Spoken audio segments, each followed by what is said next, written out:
953 babies born into war in Gaza will never celebrate their first birthday. The UN has already called Gaza the most dangerous place in the world for children. And now a new analysis by the Washington Post concludes that at least one child has been killed every single hour since the war began. Mothers struggling to keep their babies alive. One telling Reuters she's putting mint in water because there is no food to give them. And the trek to try to get food can be life or death. One mother, through tears, tells our team on the ground that she sent her 14-year-old son out to bring back food, but, quote, he didn't come back with anything. Only his lifeless body returned. Joining me now, the CEO of Mercy Corps, an aid group working right now on the ground in Gaza, Jada Doyen McKenna. Thank you so much for being here. What do people need right now? People right now, they need access to food. They need therapeutic medicines because once people get into severe or acute malnutrition, food alone is actually not the answer. You need therapeutic medicines and food. They need clean water to cook and to prepare food.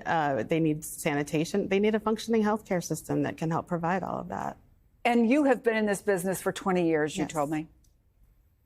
Do we know how to do this? We know how to do it incredibly well. During the ceasefire a few months ago, we got an unprecedented amount of supplies into Gaza, and we're able to feed the people.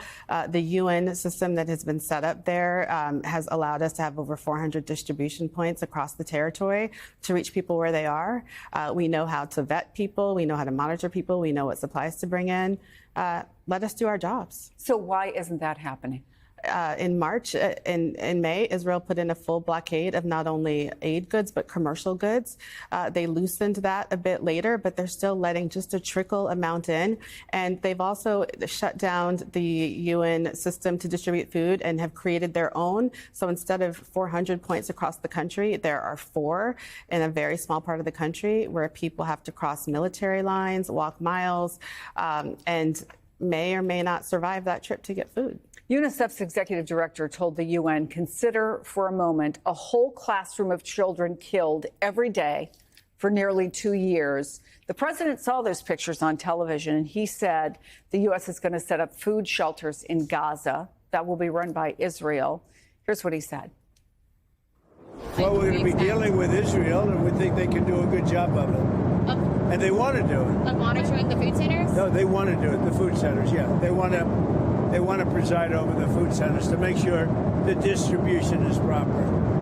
What do you make of that plan? Enough is enough. This is complete folly and foolishness. Israel has taken over the food distribution in the past 2 months. And what have we seen? We've seen 1,000 people die just trying to get access to that food. And we've seen the territory tip into basically famine conditions during that time period. We have systems that work. We know what works. Parties to a conflict should never be the ones giving food aid to that conflict. This is just a basic humanitarian law. We've worked in all kinds of terrible wars.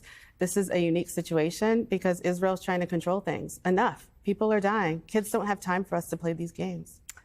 Jada Doyen McKenna, we stand in awe of the work that your organization, other organizations do, particularly those on the ground right now in Gaza. Thank you for coming in to talk to us. Thank you for talking about this.